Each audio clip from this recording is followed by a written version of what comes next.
And while it's just us, now this is everybody who's going to, all the panelists are here.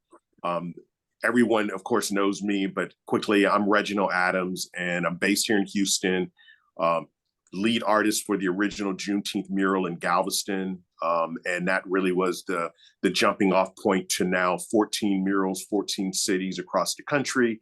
And I'd love if you all could briefly introduce yourselves to each other. I'll make some formal introductions once we go live, but just so that we all know who's on the call with us. Let's start with KaDavien. Hello, everyone. I'm KaDavien Baylor.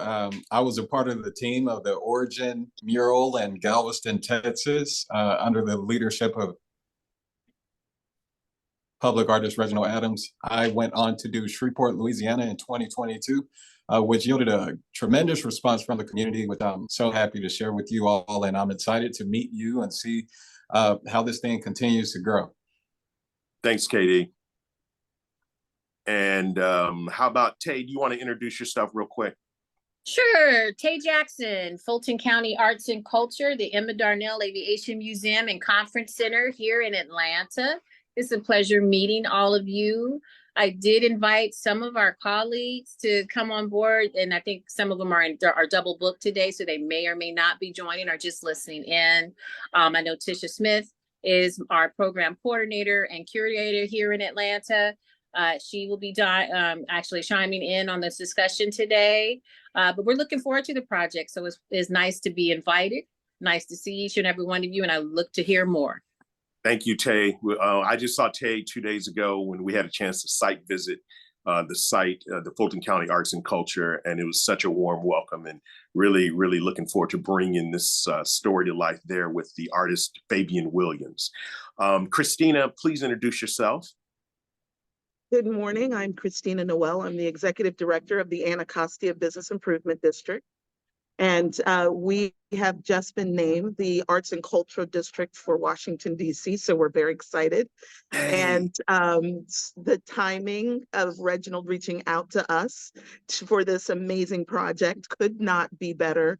We're extremely excited to work with you and hear from all of you. Any advice you can give us, we're happy to take. Great, great. Well, this is a learning space for all, right? So I think there'll be an opportunity for all of us to kind of share experiences, past, present, and future. So it is now just after 10 a.m. here in Houston. And so I will take this opportunity just to welcome you all.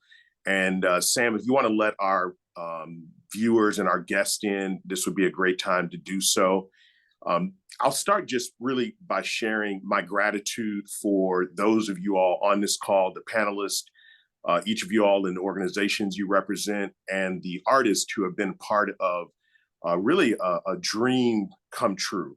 It was in Galveston in 2021 where my team was able to bring to life the first art installation, which we titled Absolute Equality. This was a phrase or a word taken from the General Order Number 3 that was part of the declaration where Major Granger and thousands of Black soldiers descended upon Galveston, Texas, coming from the port of New Orleans. And it was in effect to enforce martial law. Texas was a holdout state. It had been 2.5 years after the Emancipation Proclamation was announced that Texas essentially was forced to release over 250,000 enslaved Blacks. And we were invited that year to bring the story to life on a 5,000 square foot wall, literally at ground zero for Juneteenth. In the parking lot of the wall, or the parking lot where the mural faces, was once the Ostrom building. And this is where Major Granger and those Black Union soldiers arrived to announce Juneteenth and the enforcement of the General Order Number 3. And over a period of a couple of months, my team, which included KaDavien Baylor and 5 other artists, brought this 40-foot by 125-foot wall to life to really tell the story of the origins of Juneteenth and even looking toward the future. The unveiling of the first absolute equality mural marked a symbolic celebration of Juneteenth and a poignant reminder of the ongoing struggle for equality and justice. And since then, our mission to amplify marginalized voices and foster dialogue through public art has resonated far beyond the shores of Galveston. And from the vibrant streets of Miami and Wynwood to the bustling metropolis of Los Angeles, these murals have served as a beacon of hope and a catalyst for change and platforms for community engagement. And with every stroke of the brush and all of the talent that's brought through the artist with the paints and the hues that they use, we're really uplifting this message and sparking new conversations and challenging perceptions around the pursuit of absolute equality. And so as we stand on the cusp of a new year and a new journey to bring 4 more murals to life, we're hoping to draw inspiration from the transformative power of art and the resilience of those who have fought tirelessly for freedom and justice. And so through the Juneteenth mural projects in cities nationwide, which include Denver, Los Angeles, Washington, D.C., and Atlanta, we're striving to commemorate the emancipation of enslaved Africans and celebrate their resilience, their creativity, and this enduring legacy. So today, I'm honored to be joined by esteemed guests representing this year's collection of cities. And I have Ms. Tae Jackson-Hill, who's a sculptor and the arts manager with the Fulton County Arts and Culture in Atlanta. Thank you for joining us this morning, Tae. I also have Ms. Kristina Noell, who's the executive director of the Anacostia Business Improvement District in Washington, D.C., who's also celebrating their inaugural year of their Arts and Cultural District. And thank you, Kristina, for joining us this morning. And I have Mr. KaDavien Baylor, who is a public artist and one of the team members of the original Absolute Equality mural in Galveston, and also the lead artist for the Absolute Equality mural in Shreveport, Louisiana. Thank you, KaDavien, for being with us this morning. Each of our guests brings a unique perspective and experience to the conversation, shedding light on this multifaceted role of African Americans in the arts, which is the focal point of Black History Month this year, and this transformative impact of their work. And let's keep in mind the arts include a broad spectrum of work beyond murals, from painting, sculpture, music, to theater, literature, and filmmaking. We'll talk around the virtual table for about 30 to 45 minutes, and then we're going to open this up for Q&A.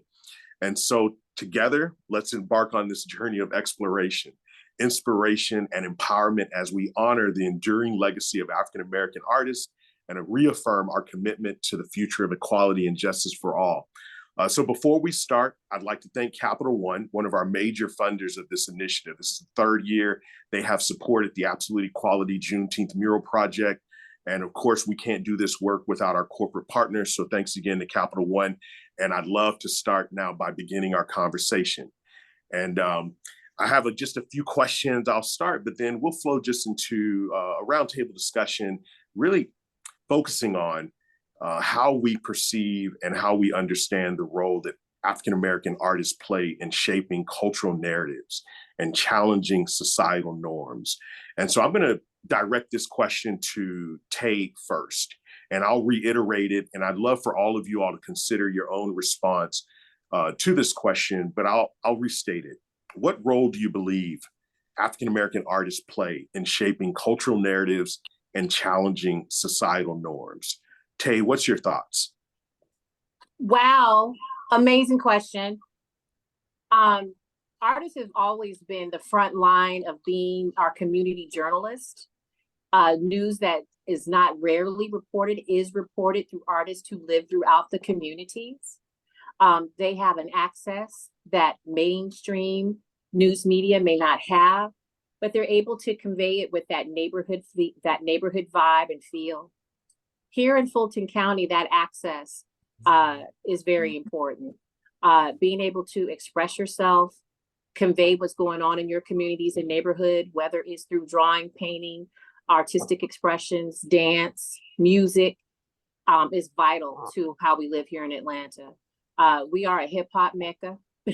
We are a community mecca. Our center sits in a very isolated part of Fulton County, so to speak. Not a lot of services around in this area. And so we work to bring things into our environment and also expose our communities to a variety of activities and experiences in the county. Excuse me.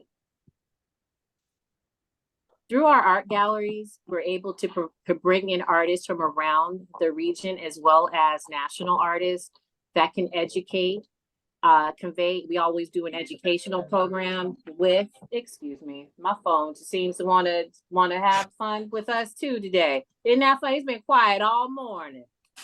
It want to go off as soon as we start talking. But our ability to access a level of artists through Tisha Smith, who is our curator, and expose and bring their artistry to the community. It offers a wide range of exposure to the people, basically. As you well know, Reginald, when you were here, we have 3 artists that are currently exhibiting works here. Some artists don't have an opportunity to exhibit in more of a mainstream art galleries, but we have beautiful and gracious space.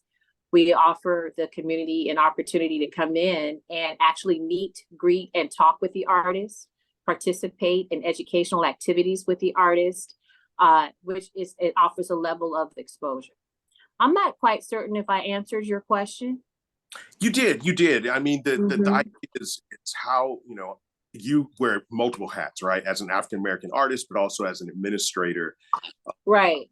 The role that we play in shaping these narratives and challenging societal norms. And you all are doing it by essentially providing access and a platform for artists to speak their voice and share their creativity with the public. Kristina, in consideration of the Arts and Cultural District in DC or in Anacostia, how do you all help challenge these societal norms, and where do you see your organization playing its part in this work? Thank you. It's interesting. I never thought that I would actually be in a position to have this kind of conversation outside of friends, not as part of where my role in coming and being in charge of the arts of the Anacostia Business Improvement District. It was pretty heavy economic development. We're about expansion, we're about growth, all of these different things. As we spoke directly with the residential community that's intrinsically entwined with our business corridors and the businesses, the through line was 100% arts and culture. How do we maintain our small businesses and not lose what's so special and unique about this community? So I knew immediately that we needed to be an arts and culture district. It's organically there. I didn't create it. I didn't have to, it's just there. So being able to amplify that message is what we needed to do. And our community is 90% African-American, and it's extremely important that we amplify that and cherish that. Our role with the Arts and Culture District is to make sure that we have our artists there. I feel like our community and our artists are intrinsically, they're innately brave. They will tell a story of our voices in the way that we do our plays, the way that our murals are done. When you get here, you'll get to see some of those, and you'll see how it speaks directly to our community. So we want to make sure we walk that fine balance and become, what we try to do is become our own gentry and invite people in. So we feel like we have to make sure we continue with that and we nurture that. So hopefully I answered your question, but I feel like we are stewards of making sure that we take care. Absolutely. And so to that, I remember, KaDavien, you and I were talking once, and this was after the completion of the Galveston mural, and you said, "Hey, Reg, I have to take this back to Shreveport." I remember you being very passionate about we talk about food deserts, and I think you called it a creativity desert in Shreveport. And since then, this is now 3 years past. Not only have you created a Juneteenth absolute equality mural in Shreveport, you have produced probably 2 or 3 dozen additional major public art projects. How do you see your work as a public artist shaping cultural narratives, especially in a place that was so devoid of creativity in the public art realm?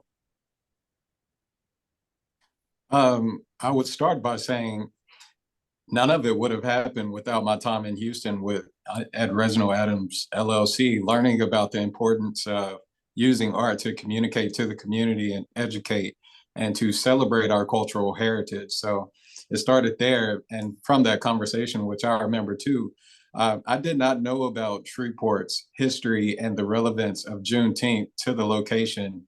Shreveport, Louisiana was one of the last geographical locations to concede, where the Confederacy conceded in the Civil War.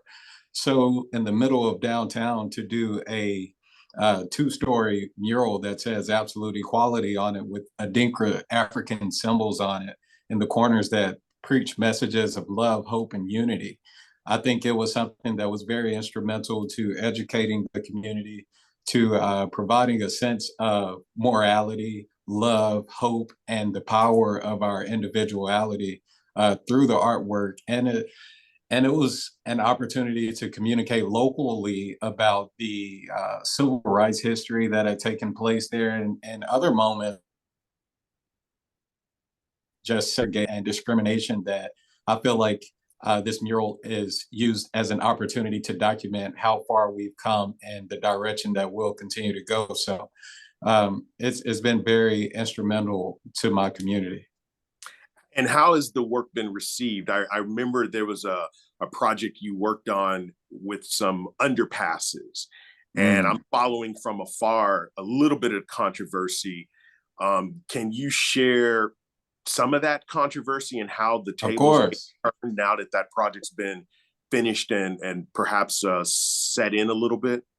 So when you live in a location like Shreveport, Louisiana, with a low amount of economical opportunities and government resources, everything is under scrutiny and very closely watched. So I had the opportunity to team up with the Shreveport Chamber of Commerce to create this 14,000 square foot public art project, which we raised the money for independently, and no tax funds were used in order to create this. But the general public's perception of the production of the process of the project was that tax dollars were being used. So if you put things on social media, especially through the city government page, it allows people an opportunity to have a comment on it. And the artwork was very colorful and just so happened to be next to a LGBT bar.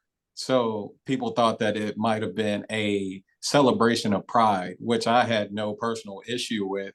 But people didn't understand that you have to let artwork be created in a certain way and that it is subjective. So that was a great opportunity to encounter public scrutiny, but also to watch the project develop and the tables turn to now it's one of the most modern and beautiful projects, because at the end of it, we wrapped it in these silhouettes of butterflies, and the artwork communicates the idea of transformation on a deeper level. What I was trying to communicate, or what we were communicating to the community, was the idea that we needed to grow consciously and more together as people under a united front.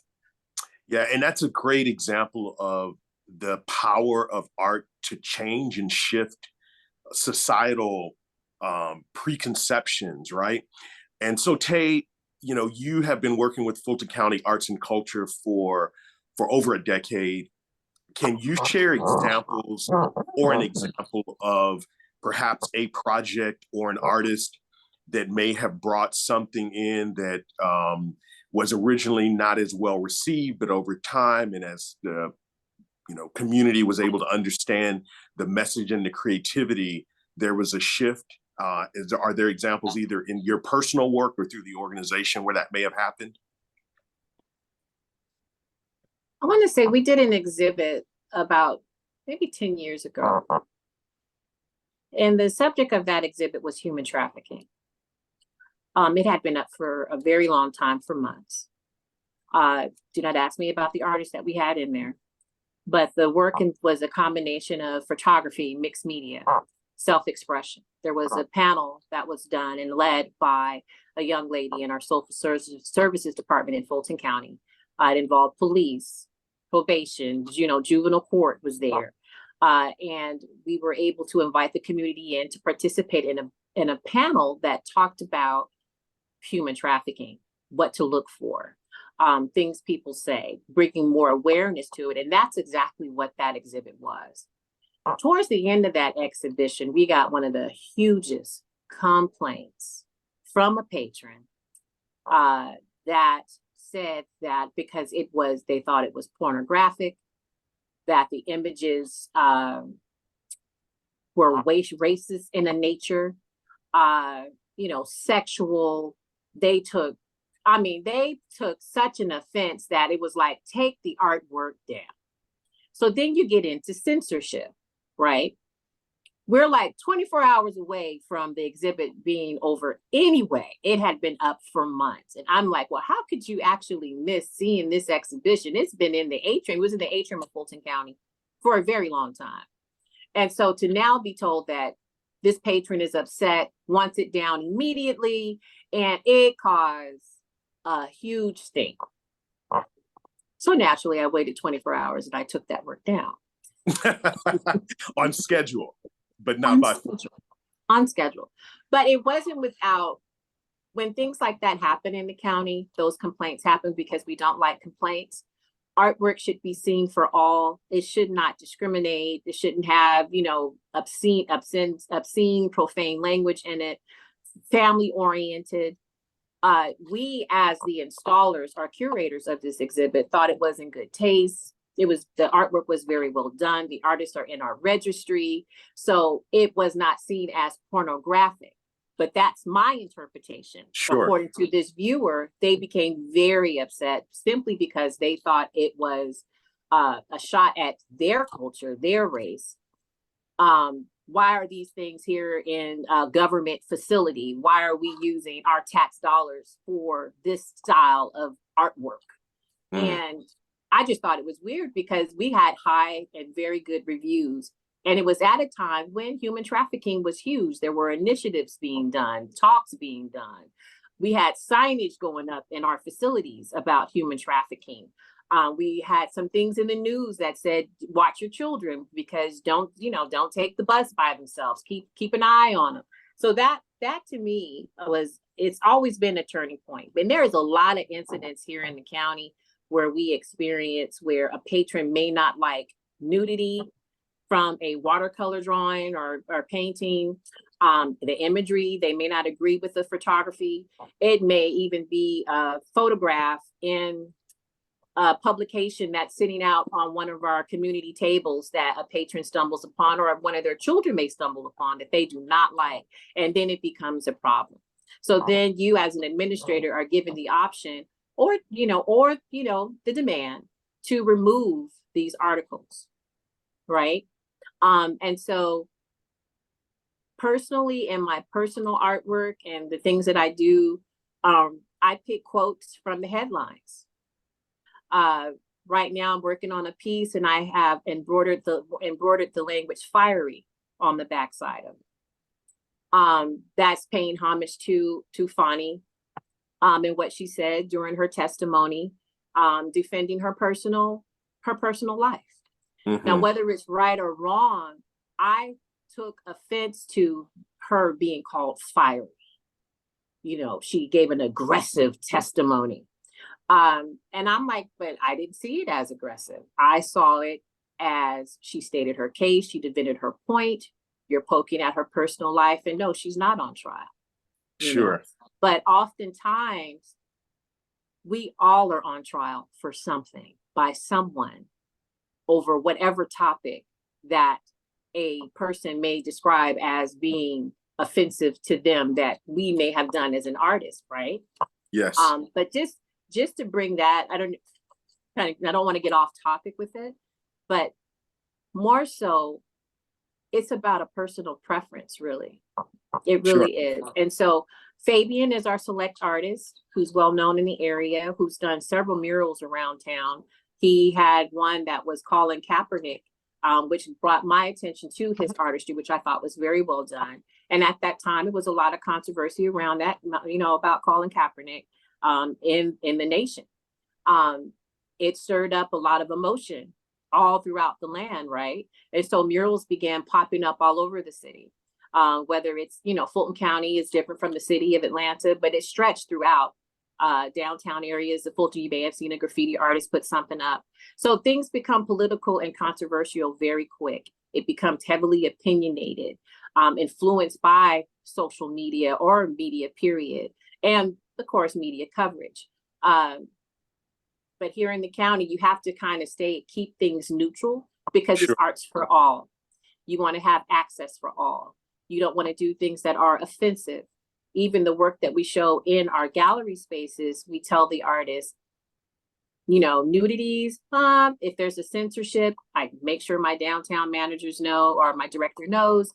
It may be offensive to some, but I see it as in good taste. So there are two sides that I try to play here, but I try to stay neutral because I do believe in artistic expression, but there are some things that you just cannot have in a municipal facility because it will give you extreme backlash. And then you have to make the decision of taking it down.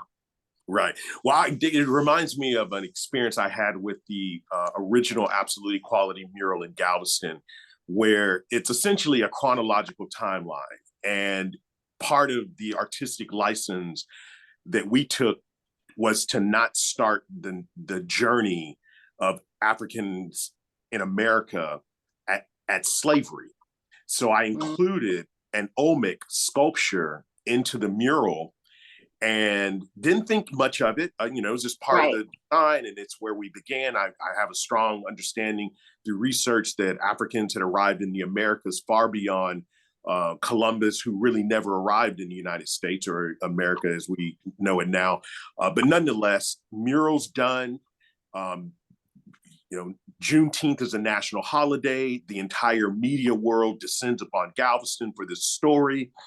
And a few weeks, maybe a month or so later, I start getting these social media pings around why is the Olmec in the mural? And it's coming from Latin America primarily and Central America. And I just kind of ignore it because public art, one thing you do as a public artist, you grow a really thick skin real quick because not everyone is going to like or love or appreciate what you do, right? That's just the nature of the business. So I'm, for the most part, ignoring these comments that are being made. I'm being called a culture vulture and that the Olmec. Oh my gosh. Well, the story gets crazier. And so everywhere there's a media story about the mural, which was everywhere, they are commenting about me being a culture vulture and that the Olmecs had nothing to do with Africans or Blacks, and that needs to be removed. And it had built up. They contacted the city government. They contacted the major donor for the mural. They tried to go in every direction to pressure me to remove this Olmec sculpture. And I was just unrelenting. And I remember Sheridan Lorenz, who's the philanthropist who initially funded the mural, she calls me and she's like, "Hey, Reg, there's a lot of pressure and I'm willing to do whatever you want to do." And I'm like, "Hey, basically forget them. It's what I believe and it's our story." And so she's like, "Hey, I stand with you, whatever you want to do, so be it."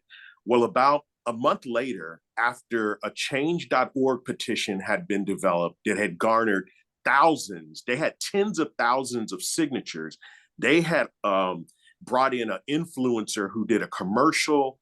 This is all documented somewhere on YouTube. It's still present because every now and again, somebody will comment around it.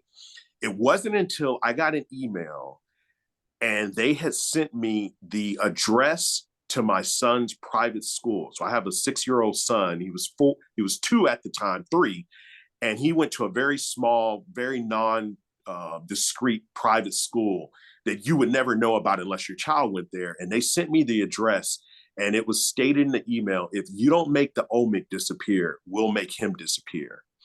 And so I called the donor that following afternoon, and that was the first time in my life I've ever censored my own work. We went and painted out the omic sculpture and replaced it with a rising sunset, something very generic. And it was shocking to me, right? Because, I would never, under my own control, do that. But I just couldn't risk someone's distorted perception of reality. I couldn't put my son's life in jeopardy behind a painting. And it also was a revelation to me at how far people will go to deny Black history, how far people will go to negate factual information that's historical. But that's part of the challenge, and also one of the motivating factors of why these stories of our freedom and emancipation must be told through public art. So while they're banning Black books across the nation, they can't ban these stories when they're in the forefront of our communities on public walls that are accessible to any and everyone. And that becomes a driving force behind why I do this kind of work.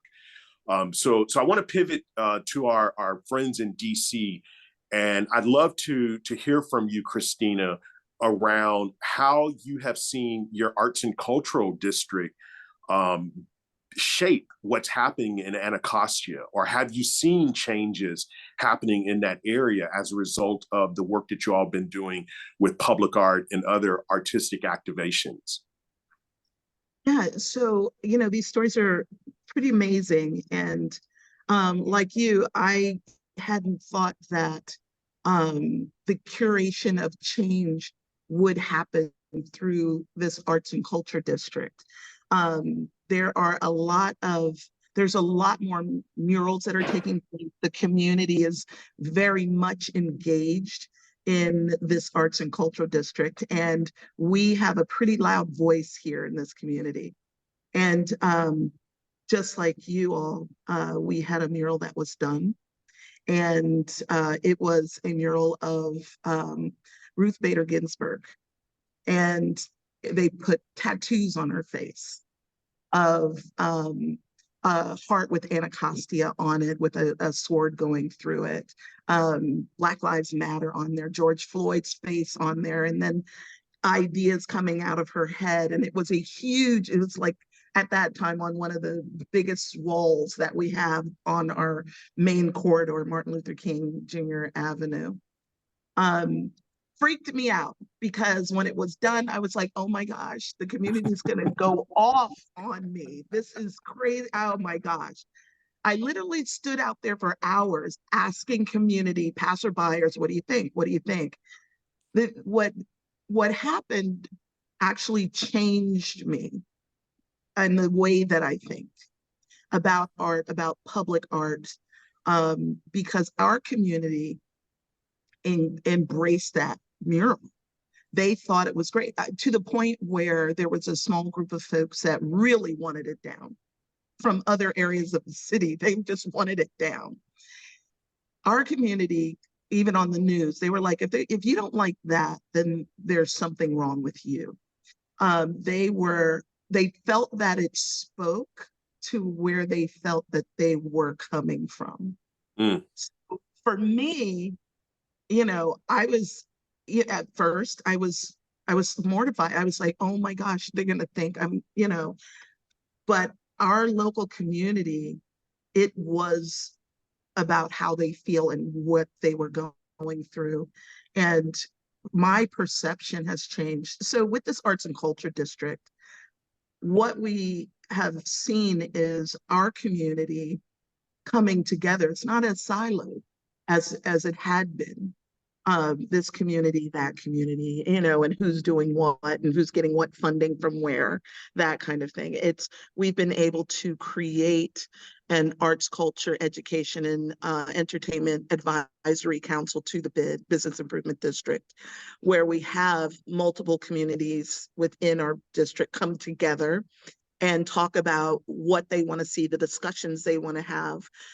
We've come up with a hashtag real relevant right now, and discussions about what's happening and how it's affecting people in the community, and what are the strategic steps, the strategic strikes that we can take within this arts and culture district to create positive change and make it that we're beautifying a community and keeping our stories at the same time.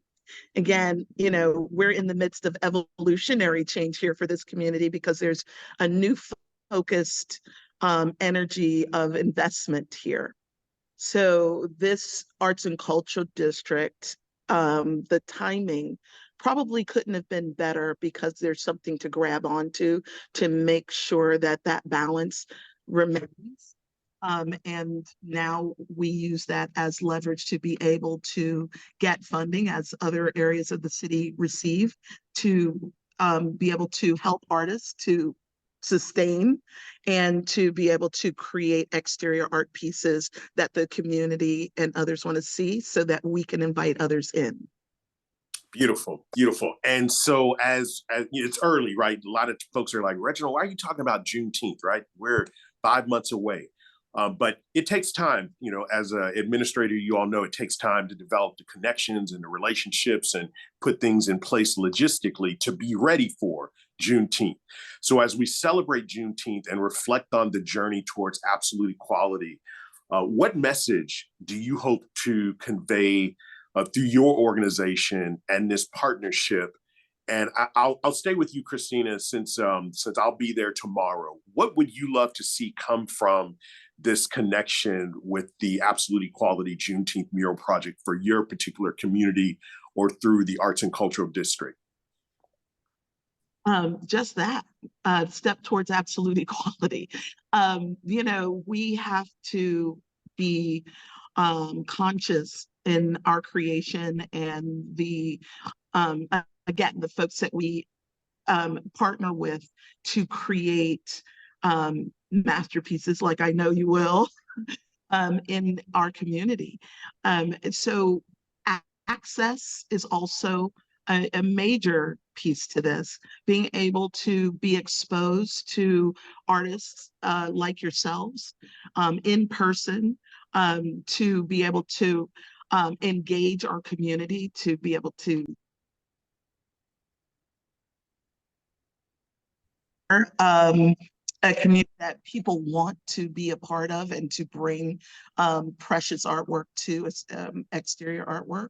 And we also want to make sure that we have artwork that others want to come and experience. Education for our community about Juneteenth it's huge. It's so key, because understanding our history helps us lead into our future and knowing what we need to do, but also to educate those that come over. I think that bridges a gap that is, it's going to take a lot, but this is a great step in making sure that we're being careful and cautious about how we maintain our history. Beautiful. And KaDavien, I think I get Google alerts, and some you had a mention recently, and I think it was the Shreveport Times, about the Absolute Equality mural.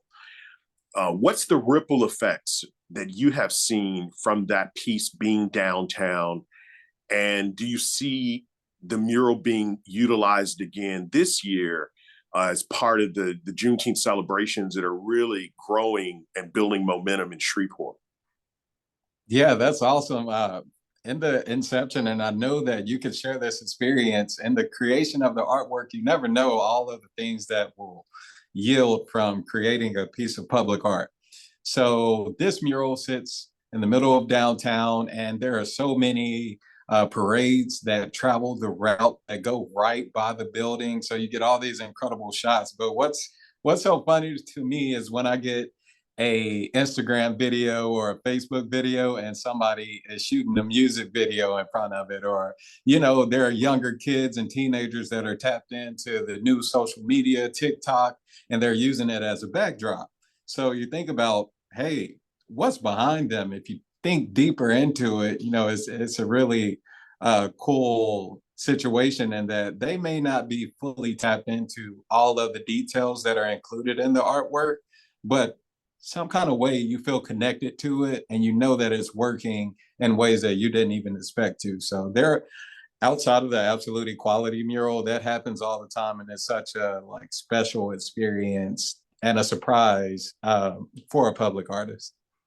Is it more than what you expected, or did you anticipate that type of receptivity from the mural before you started it? No, I never really anticipate anything. I just like to watch it and see. I remember you telling me that. I just like to sit back and watch and see what happens. And hey, when it happens, I love it.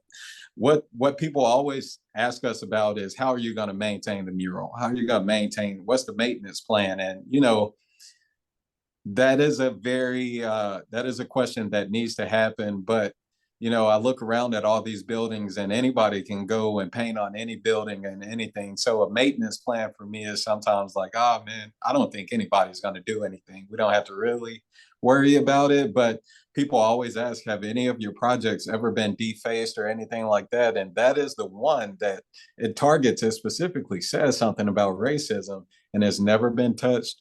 Nobody's ever harmed it. And I think it'll go on to have a beautiful existence. Yeah, that's powerful. And I think it speaks and resonates the power of public art to create new conversations, become a catalyst for dialogue.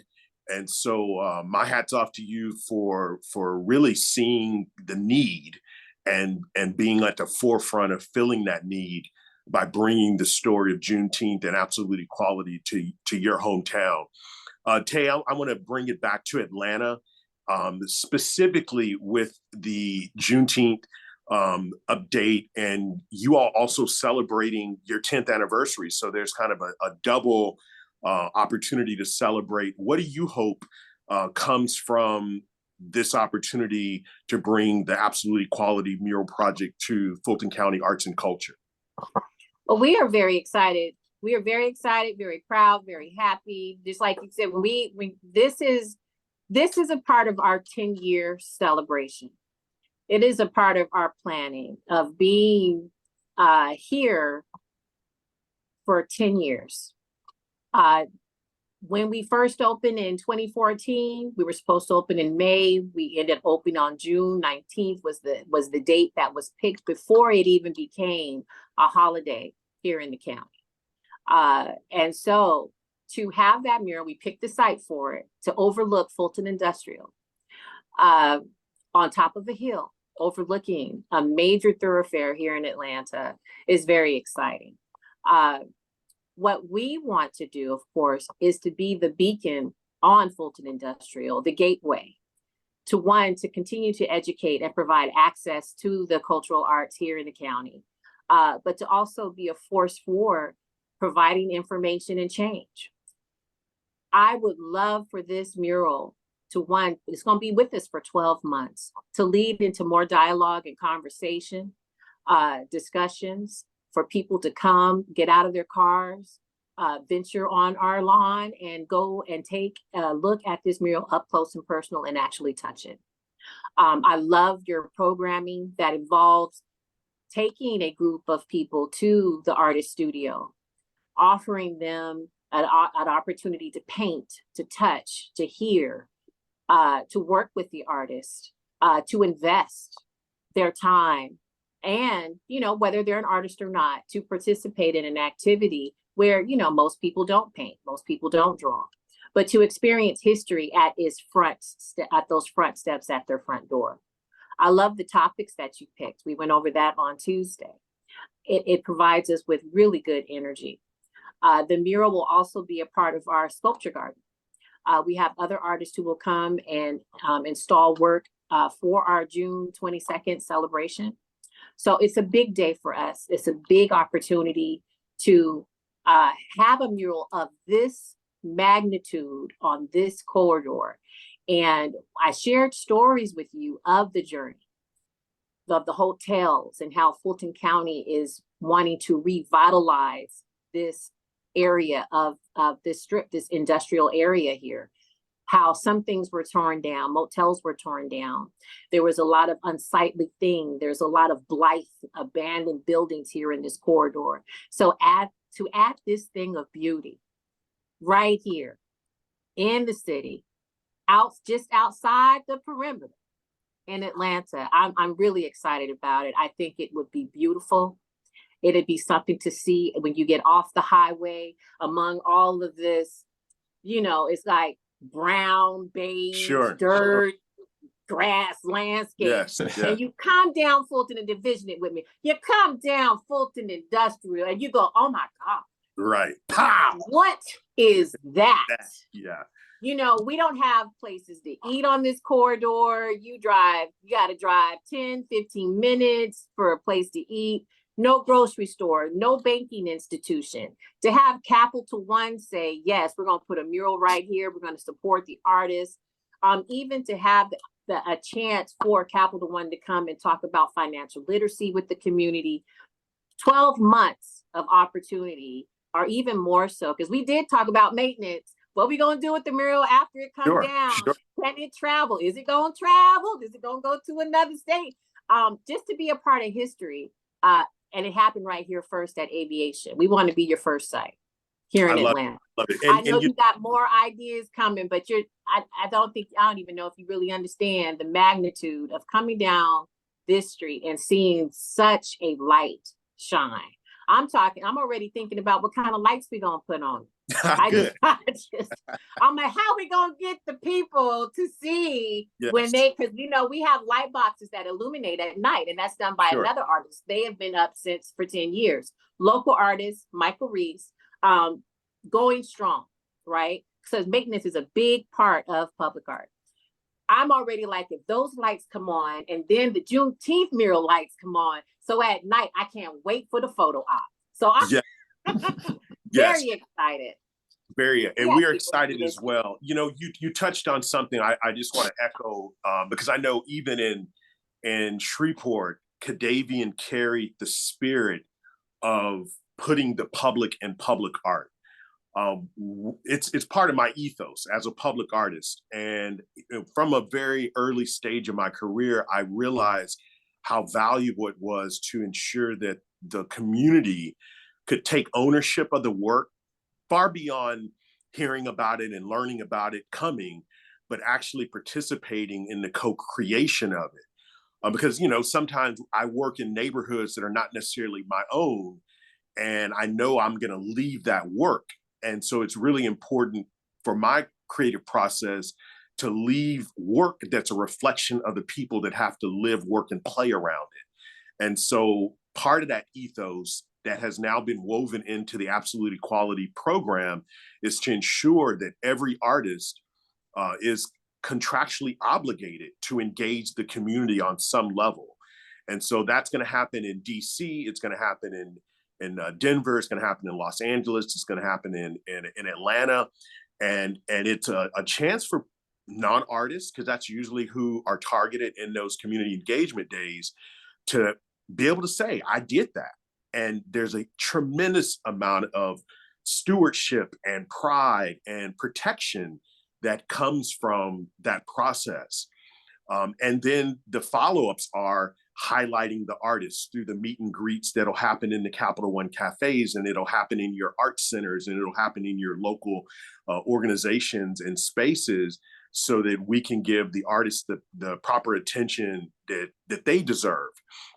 And so I'm really thrilled as an artist to see a vision grow from one city to now 14 cities. And I'm grateful for you all's, willingness to partner and to collaborate on bringing this story to life across the country. I do believe that we are making history about our history. And, 10 years from now, this is the way my mind works. When there's an absolute equality mural in literally every state and perhaps every major city in America, there will be college curriculums and syllabuses and high school history books writing about this public art program, and we'll be a part of that narrative. My commitment to the process is excellence, because that's what this will be measured by is the artists that we contract with, the partners that we collaborate with, and ultimately the stories that we tell. So I'm in gratitude for you all to, one, see the vision, believe in the vision, and then open your spaces up with open arms to help us bring the story of African-American history to the forefront. And for us to be able to have this conversation during February, during Black History Month, with African-Americans and the arts as a focal point, really just echoes and drives home how important the arts play their part in our society, in our communities, in our businesses. And I'm thankful and I appreciate each of you all for being a part of this conversation. I want to take questions now from the audience. And so let me see if we have some questions from any of the folks in the audience. Yes, there's a raised hand.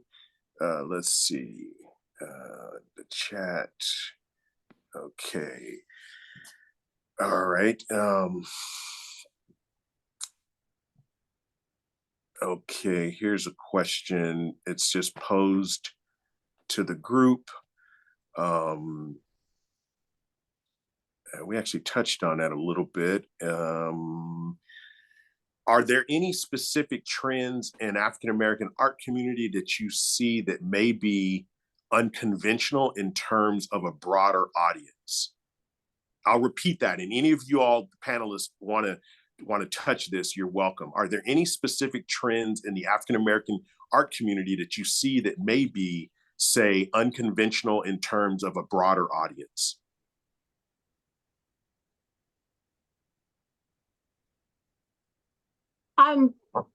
There are many trends going on. I know from portraits with Amy Sherrill, when Amy Sherrill did the portrait of Michelle Obama, that became a trend. And because we here in Fulton County at the Emma Darnell Aviation Museum and Conference Center exhibit a lot of artists, we've seen an uptick in portraits. Another, it's like generational. Another change was a lot of collage. And as you all know now, fiber is hot. And the subject matter and content is those mediums require a different content. You still have, the history of fiber, history of quilts, the symbolism in quilts, to materials such as collage, paper collage, fabric collage, what we've seen with Bisa Butler. You have a lot more artists using those materials in their artwork as of late that I've noticed. Still with an African-American theme, landscape, experiences. That's what I've seen just here in the gallery a lot.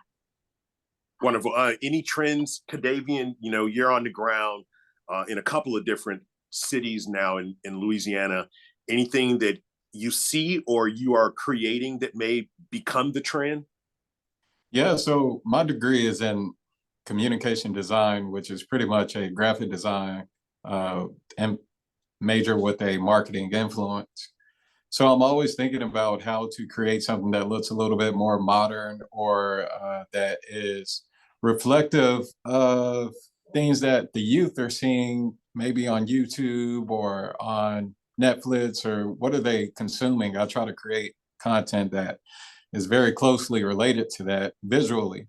So a lot of my things include 3D modeling, rendering, or new use of animation style artwork. So I just did a mural at Morningsport Elementary in North Louisiana, and I created the entire thing digitally. I didn't paint any of it. And I installed it. We had it printed and vinyl to the building. And it's going to take the same lifespan as if it was painted. But what it allowed me to do was to include some more modern approaches to the design. And I had a shorter timeline. So that's something that I'm noticing a lot, the use of vinyl application and more public institutions and things like that. Wonderful. I want to give a quick shout out to I may be mispronouncing this, but the Ippolito Charitable Foundation of Galveston. They're on the call. They're a proud sponsor of the Juneteenth mural. Right. So yes, thank you all for your support. Joan Finn, thank you. They're bringing the Arts and Educators, Texas Arts and Educators Conference to Galveston, where I'll be keynote speaker. Thank you, Joan, for your support. There's a question about AI. I'd be interested to hear you all's thoughts around artificial intelligence and the role that it's playing in the creative space. Katie, do you use AI at all in any of your design efforts? I certainly do, because I don't think it's going anywhere. And it's like having a partner right next to you that can help provide a perspective that you won't naturally come up with. But I never let it be the end product. I always include a human influence in the work or tailoring it so that I can call it mine. And I think that's a lot of artists' major issue is that, hey, like it's going to replace what I can contribute. And I don't take that approach with it. I just make it my friend. Absolutely. I agree. I think I hear that, AI is going to take jobs. And my perspective is that AI will take jobs of people who don't use AI, right? It's not going anywhere. And I've certainly used it as a complement to my design process. But as you just spoke earlier, I'm always putting my own influence into that, even down to the prompts. I want to take it to our friend in DC. Any trends that you see happening within the arts community in the DC area or in your Anacostia community, Kristina? Yeah, we see a lot more female muralists than we had before. We had the majority male muralist within our area, and it's definitely been an insurgence of female artists that have shown up in a big way. We've also seen a lot more murals and public art that is being creative, that's interactive, that you can spin the wheel that's on the mural and it will tell you something about yourself or predict something that's supposed to come in the future or give you some type of words of hope or wisdom or something like that. So we've seen a lot more of that kind of artwork in the area recently. Good. And I think that speaks to a trend that certainly we want to implore in our murals, and that is augmented reality and these virtual reality platforms that now can transform the artwork into much more expansive learning environments. We were able to do that successfully with the Absolute Quality mural in Galveston, where using an app called Uncover Everything, you scan basically the mural and aspects of the mural come to life in your smartphone or your tablet. And that technology is only getting better and better and more in depth.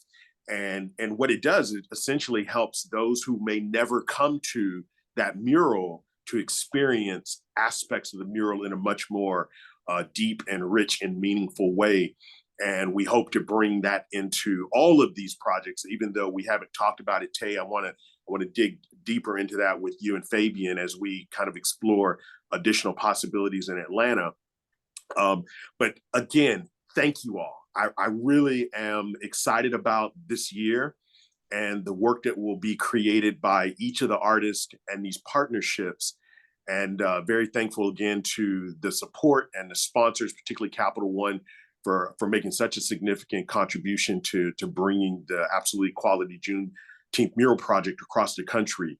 And to each of my guests, Kristina, look forward to meeting you very soon and celebrating you all's inaugural anniversary for your Arts and Cultural District.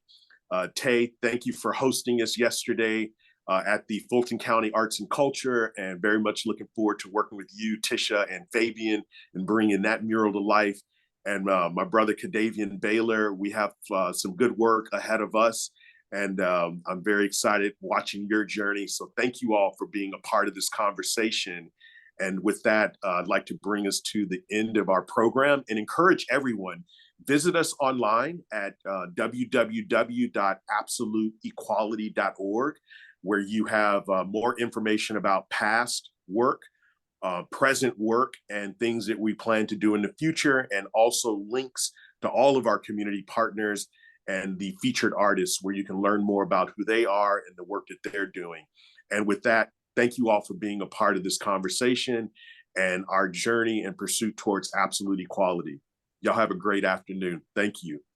Thank you. Have a great day. Have a Cheers. great day. Bye-bye. Same Bye-bye. to you. Thank you and goodbye.